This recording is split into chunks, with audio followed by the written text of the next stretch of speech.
वो सब कुछ जो नहीं किया जाना चाहिए था, वो सब कुछ कर देने के बाद अब पूछ रहे हैं कि बताओ क्या चल रहा है। क्या धृतराष्ट्र को नहीं पता कि क्या चल रहा होगा?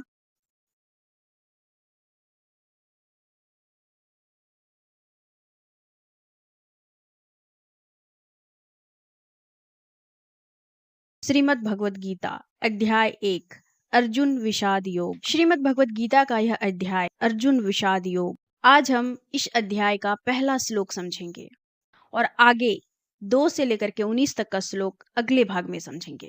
मैंने इस अध्याय को इसलिए विभाजित किया है ताकि मैं और आप इसे अच्छे से समझ पाएं, अधिक गहन में समझ पाएं, जो हमारे लिए अति आवश्यक है। क्यों? आप पूछेंगे क्यों? तो इसका जवाब है, आप कोई भी हो, नर हो या नारी, आप कुछ भी कर रहे हो, नौकरी कर रहे हो या व्यापार, आप घर संभाल रहे हो या बच्चे, आप कुछ भी कर रहे हो जीवन में, उस जीवन में अगर आप श्रीमद् भगवत गीता को ले आते हैं तो आप स्वयं देखेंगे कि आपके हर काम, आपके हर निर्णय, आप खुद स्वयं कितने सफल होते जा रहे हैं। सफल का अर्थ यहाँ पर भौतिक लाभ या भौतिक सुख से नहीं है। इस बात का अस्वीकरण करती हूँ मैं कि आपको भौतिक लाभ या भौतिक सुख होगा। हो सकता है आपको भौतिक हानि हो और साथ में भौतिक दुख भी हो, परंतु जब आप अपने जीवन में गीता को अपनाएंगे तो आप अपने आप को मनुष्य कहलाने का अधिकार दे पाएंगे। आपको उच्चतम पद मिल सकती है जो मनुष्यों में श्रेष्ठ होता है। आप पशुता से ऊपर मनुष्य कहलाएंगे। आप गीता के माध्यम से भगवान श्री कृष्ण के नजदीक जाएंगे। आपकी चेतना उच्चतम श्रेणी में होगी। फिर आप जो भी काम करेंगे उसमें स्थिर रहेंगे, ना डरेंगे ना उड़ेंगे। आप एक श्रेष्ठ जीवन जिएंगे। वास्तव में जिस कारण आपकी जन्म हुई है वो आप करेंगे और पाएंगे अंततः समृद्धि, मुक्ति, शांति, परम शांति। कैसे? आज से हम यही सीखेंगे। तो चलिए शुरू करते हैं उस परम शांति की ओर जाने के लिए। एक अनुरोध है आपसे, कृपया बीच में छोड़कर या स्किप करके इस अध्याय को ना देखें, क्योंकि इस अध्याय का एक एक श्लोक, एक एक अर्थ अति अति महत्वपूर्ण है। तो शुरू करते हैं। हरे कृष्ण। इस अध्याय की शुरुआत धृतराष्ट्र के प्रश्नों से होती है, जिज्ञासा से होती है। वो पूछते हैं संजय से, हे संजय, धर्म क्षेत्र कुरुक्षेत्र में एकत्र युद्ध की इच्छा वाले मेरे और पांडु के पुत्रों ने क्या किया? समझ रहे हैं? ये जो श्लोक है, पहला श्लोक, इसमें कई बातें छुपी हुई है, कई सीख निहित है। इस श्लोक को अगर हम वास्तव में समझने जाएं तो इसमें सबसे पहला चीज ये दिख रहा है कि धृतराष्ट्र जो बोल रहे हैं कि मेरे और पांडु के पुत्रों ने क्या किया, अर्थात जो पांडव है वो उनको अपना पुत्र नहीं मानते, वो उनका भाई का पुत्र है, तो उन्होंने नाम पकड़ा कि पांडु के पुत्रों ने क्या किया। पहला चीज देखने को मिला। आगे धृतराष्ट्र का जो जिज्ञासा है कि मेरे पुत्रों ने और पांडवों ने क्या किया, ये जानने की कि रणभूमि में, रण क्षेत्र में वो लोग क्या कर रहे हैं, संजय से पूछ रहे हैं। तो उनका जो सवाल है वो जिज्ञासा से शुरू हो रही है, और जिज्ञासा से शुरू हो रही है श्रीमद् भगवत गीता का पहला अध्याय, यानी श्रीमद् भगवत गीता का पाठ। बहुत बड़ी महत्वपूर्ण बात है यहाँ पे कि जिज्ञासा से शुरू हो रही है। उन्हें जानना है, उन्हें पता करना है कि क्या चल रहा है ना? तो इस श्लोक को हम बहुत अच्छे से पढ़ेंगे और इसमें कई अनमोल बातें छुपी हुई है, वही जानेंगे आज। समझते हैं हम कि युद्ध किसके किसके बीच हो रही है, कौरव और पांडवों के बीच, है ना?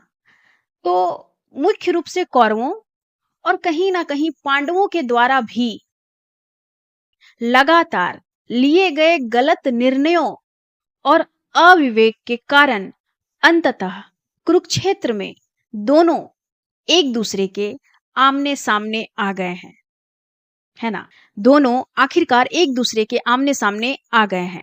कहीं ना कहीं देखा जाए तो पांडवों के भी कुछ अविवेकपूर्ण और कुछ गलत निर्णय रहे हैं, जिसके वजह से ये युद्ध हो रहा है। मुख्य रूप से देखा जाए तो कौरवों की वजह से। तो जो ये स्थिति है उन दोनों की या उनकी, युद्ध की जो स्थिति है जो आ गई है, उनको उस स्थिति में पहुंचाने में बहुतों का योगदान रहा है, जिसमें धृतराष्ट्र भी सम्मिलित है, शामिल है। तो धृतराष्ट्र को अब जिज्ञासा हो रही है ये जानने की कि वहां क्या चल रहा है। तो हम आते हैं सबसे पहले जिज्ञासा पर। एक जिज्ञासा होती है जिसमें हम यह जानना चाहते हैं कि मैं कौन हूं, मेरे लिए क्या सही है, मेरे लिए क्या गलत है, मेरे लिए कौन सा कार्य उचित होगा और कौन सा कार्य अनुचित होगा, किस में मेरे लिए सही समाधान है तो किस में मेरे लिए गलत समाधान। ये जिज्ञासा होती है जिसमें मुझे खुद को, जिसमें मुझे अपने आप को, खुद को श्रेष्ठ बनाना है। कैसे कैसे बनाना है? एक जिज्ञासा इस तरह की होती है, खुद को अच्छा बनाना है, श्रेष्ठ बनाना है ना। और एक जिज्ञासा होती है जिसमें जिसमें मूल प्रश्न दबा रहता है, जो हमेशा मूल प्रश्नों को छोड़कर या उनसे बचकर चलते हैं। वो जो जिज्ञासा होती है वो बस ये जानने के लिए होती है कि जो मैंने बुरे कर्म या उपकर्म जो कर दिए हैं उससे कैसे बचा जाए, है ना। इसका क्या उपाय हो सकता है बचने का, एक जिज्ञासा ये होती है। तो यहाँ पे जो धृतराष्ट्र है वो दूसरी वाली, जो दूसरी कोटि का जिज्ञासा है वो कर रहे हैं। और वैसे भी वो पूछ नहीं रहे हैं, वो एक उम्मीद खड़ी कर रहे हैं, एक आशा खड़ी कर रहे हैं कि उनका पुत्र दुर्योधन रणभूमि में जीत रहा है, युद्ध अभियान में उनका पुत्र जीत रहा है, पांडव हार रहे हैं। उनके मन में यही उम्मीद है, यही आशा है। वो पूछ इसीलिए संजय से रहे हैं कि उनके मन में यही चल रहा है कि बताओ संजय, क्या सही में मेरा दुर्योधन जीत रहा है ना, पांडव हार रहे हैं ना, ऐसा उनके मन में ये आशा चल रही है। तभी तो उन्होंने स्टार्ट में कहा कि मेरे और पांडु के पुत्रों ने क्या किया, समझ रहे हो। वो एक प्रश्न नहीं है, बस प्रश्न के नाम पे वो अपने आप में एक उम्मीद, आशा खड़ी करके बैठे हैं कि पांडव हार रहे हैं, मेरा दुर्योधन हस्तिनापुर का राजा बनेगा, ऐसा वो समझ के बैठे हैं और संजय से इसीलिए पूछ रहे हैं। वो एक आश्वस्त मांग रहे हैं कि हम, मुझे बताओ यही होगा ना। और वास्तव में देखा जाए तो वो यही सुनना भी चाहते हैं कि दुर्योधन जीत गया और पांडव हार गया, ऐसा सुनना चाहते हैं। जैसे जैसे आप गीता में आगे बढ़ेंगे आप स्वयं देखेंगे कि धृतराष्ट्र कभी भी निष्पक्ष श्रोता रहा ही नहीं है। आगे जो संजय की बातें होगी, संजय जो उत्तर देंगे रणभूमि में क्या चल रहा है ये देख करके, और उस उत्तर में जो धृतराष्ट्र की प्रतिक्रिया होगी ना, उसमें पता चल जाएगा, स्पष्ट दिख जाएगा कि धृतराष्ट्र इस युद्ध में कहां खड़े हैं। वो सब कुछ जो नहीं किया जाना चाहिए था, वो सब कुछ कर देने के बाद अब पूछ रहे हैं कि बताओ क्या चल रहा है। क्या धृतराष्ट्र को नहीं पता कि क्या चल रहा होगा? प्रश्न करना बहुत अच्छी बात है, परंतु यदि प्रश्न इस तरह से किया जाए कि मूल प्रश्न दबा रह जाए तो वो प्रश्न नहीं होता, वो प्रश्न खुद ही एक प्रश्न का विरोधी होता है। वास्तव में वो प्रश्न होता ही नहीं है। वो जो प्रश्न होता है वो इसीलिए पूछा जाता है ताकि उनके जो गलत कर्म है, जो बुरे कर्म है, उसका बचाव क्या है, या उस चीज से बचने के लिए ये प्रश्न किया जाता है। हम भी कई बार इसी तरह से प्रश्न कर देते हैं जहां हमारा मूल प्रश्न दबा रह जाता है। जिज्ञासा हम भी करते हैं, बातें हम भी करते हैं, लेकिन कभी आपने ध्यान दिया है कि हम किस तरह की बातें करते हैं? क्या जिज्ञासा होती है हमारे अंदर? व्यर्थ की बातें करते हैं, व्यर्थ जिज्ञासा करते हैं, जिसमें हमारी मूल प्रश्न, सही जिज्ञासा दबी रह जाती है, जिसके वजह से हमें ना सही उत्तर मिल पाता है और ना ही सही समाधान। हमारा जीवन बस बीच में अटक के रह जाता है। कितनी बातें पूछी जा सकती थी, धृतराष्ट्र कितनी बातें पूछ सकते थे, परंतु क्या पूछ रहे हैं कि संजय बताओ क्या चल रहा है, क्या हो रहा है ना। मूल प्रश्न नहीं है यहाँ पे। और प्रश्न पूछने के लिए उनके पास पहले कितने महान महान व्यक्ति थे। पितामह भीष्म थे, महाज्ञानी विदुर थे, स्वयं भगवान श्री कृष्ण उपलब्ध थे। तब तो उन्होंने कभी सीधी साधी सवाल पूछा नहीं। तब तो कभी जिज्ञासा भी नहीं किए कि क्या मैं ये सही कर रहा हूं। पितामह विदुर, भगवान श्री कृष्ण, किन्हीं से भी एक सीधा सा सवाल नहीं किए। पता है क्यों नहीं किए? क्योंकि उस वक्त उनके प्रश्नों का जो उत्तर होता ना, वो उनके पुत्र के प्रति मोह पर भारी पड़ जाता। उन्हें पता था कि उनके पुत्र के प्रति जो मोह है वो टूट जाएगी अगर मैं किन्हीं इनमें से किन्हीं से भी एक भी सवाल, एक भी प्रश्न करूंगा तो। इसलिए हमें भी समय रहते हुए सही प्रश्न पूछ लेनी चाहिए। आपको पता है श्रीमद् भगवत गीता का पहला अध्याय का पहला श्लोक कहां से शुरू हो रही है? आदमी के भीतर के झूठ से। भीतर का झूठ मतलब जहां सत्य पता है फिर भी हमारा भीतर ये मानने को तैयार नहीं कि सत्य यही है, ये भीतर का झूठ है।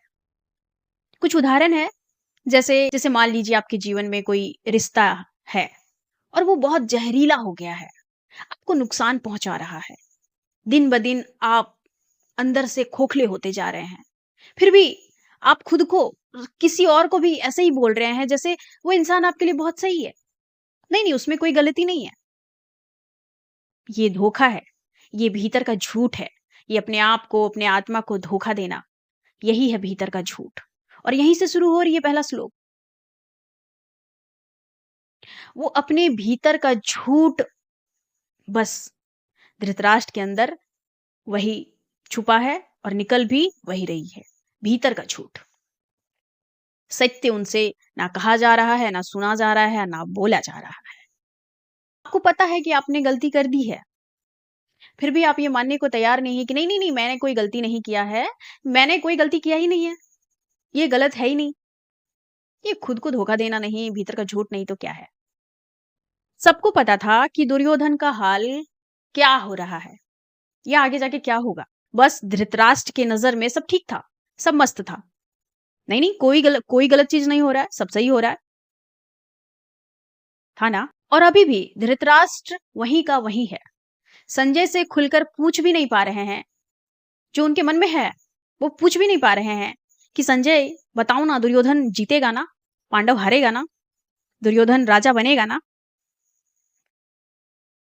पांडव, सारे पांडवों की मृत्यु हो जाएगी ना? ये उनके मन में है जो कि वो खुल के पूछ नहीं पा रहे हैं। इसलिए मैं बार बार कहूंगी कि समय रहते हुए सही प्रश्न, सही जिज्ञासा कर लेनी चाहिए। क्योंकि बार बार आपको ऐसा अवसर नहीं मिलेगा कि कोई आपको आपके गलत प्रश्नों का भी सही उत्तर दे जाए। क्या पता धृतराष्ट्र गलत प्रश्न कर बैठते विदुर से, भीष्म पितामह से, श्री कृष्ण से, तो क्या पता उनको सही उत्तर मिल जाता। क्या पता उनका जो उनके आंखों में जो पर्दा पड़ा था, जो मोह की, वो टूट जाता। क्या पता वो सही हो जाता। भले वो करता गलत ही प्रश्न था, सबको पता है। हम भी वैसे ही, हम भी गलत ही प्रश्न करेंगे, लेकिन क्या पता हमें सही उत्तर उस वक्त मिल जाए। इसीलिए ना कि समय रहते प्रश्न कर लेना चाहिए। दुनिया भरा पड़ा है गलत प्रश्नों के गलत जवाब देने वाले। इस दुनिया में लोग आपको गलत उत्तर दे करके बहुत खुश होंगे और आप भी खुश होंगे कि मुझे मेरे सवालों के जवाब मिल गए। आपको पता ही नहीं चलेगा कि मेरे सवाल गलत थे और मेरे उत्तर भी जो मुझे मिला वो भी गलत है। तो क्यों व्यर्थ की जिज्ञासा करना? क्यों? जब हम किसी से बात करते हैं तो हम क्या करते हैं? हम क्या पूछते हैं सामने वाले से? रोज रोज का तो एक ही चीज पूछते ही है, ऊपर से व्यर्थ की बातें अधिक करते हैं। क्या कर रहा है? खाना खाया? कैसे हो? क्या चल रहा है? बिजनेस कैसा चल रहा है? काम कैसा चल रहा है? ये सारी बातें तो करते ही है। आफ्टर उसके बाद हम क्या करते हैं? किसी और के भी बारे में भी बात कर लेते हैं। फिर खूब जोर जोर से ठहाके लगा के मतलब करते हैं ना, व्यर्थ। व्यर्थ की जिज्ञासा, व्यर्थ की बातें, व्यर्थ का प्रश्न, ये मूल बातें हैं, ये मूल प्रश्न है। पता है हम ऐसा क्यों करते हैं? क्योंकि उलझन ना हो, मौन का सामना ना करना पड़े। मौन का सामना करने से अच्छा है कि हम कुछ भी बात कर लें,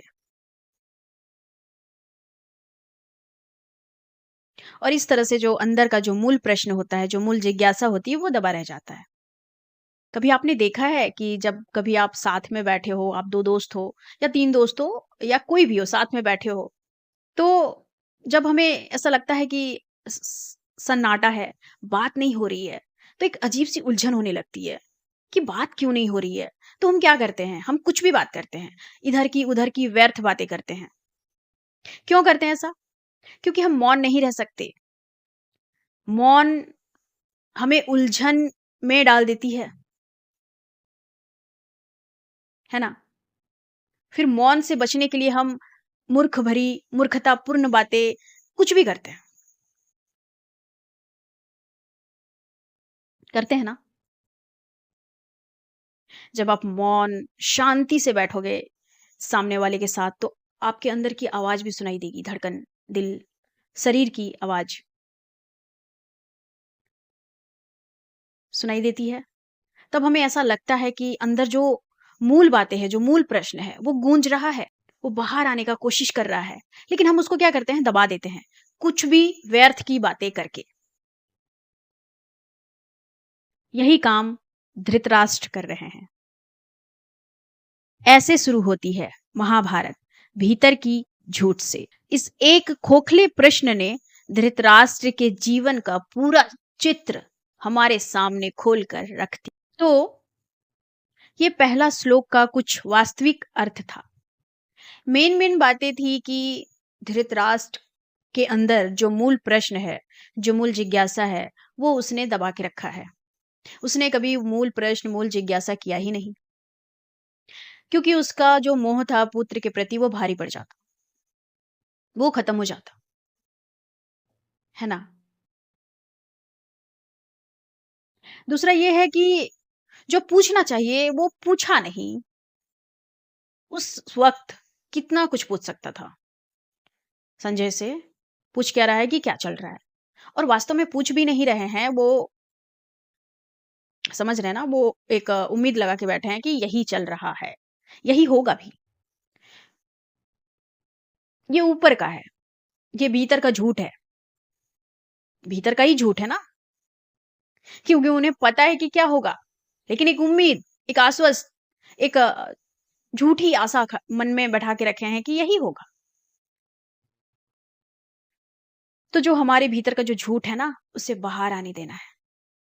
हमें सही समय रहते हुए प्रश्न करना है।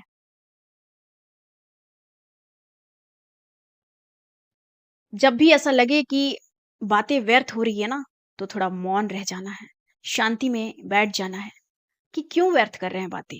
थोड़ा मौन रहा जाए, देखते हैं भीतर से क्या निकलता है, क्या गूंजती है ना?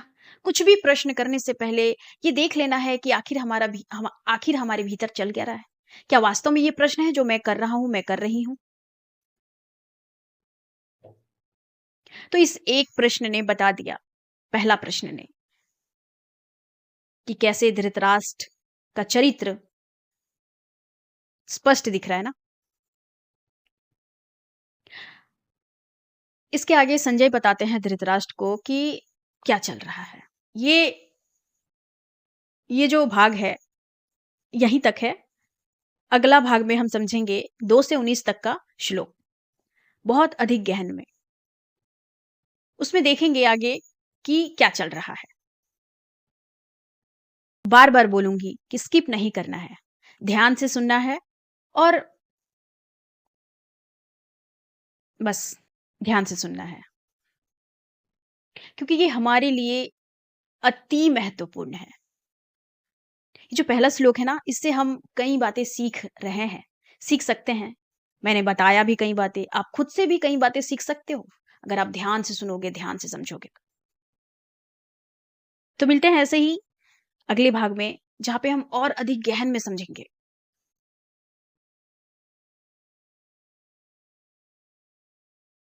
आपका बहुत बहुत धन्यवाद। जय श्री कृष्ण।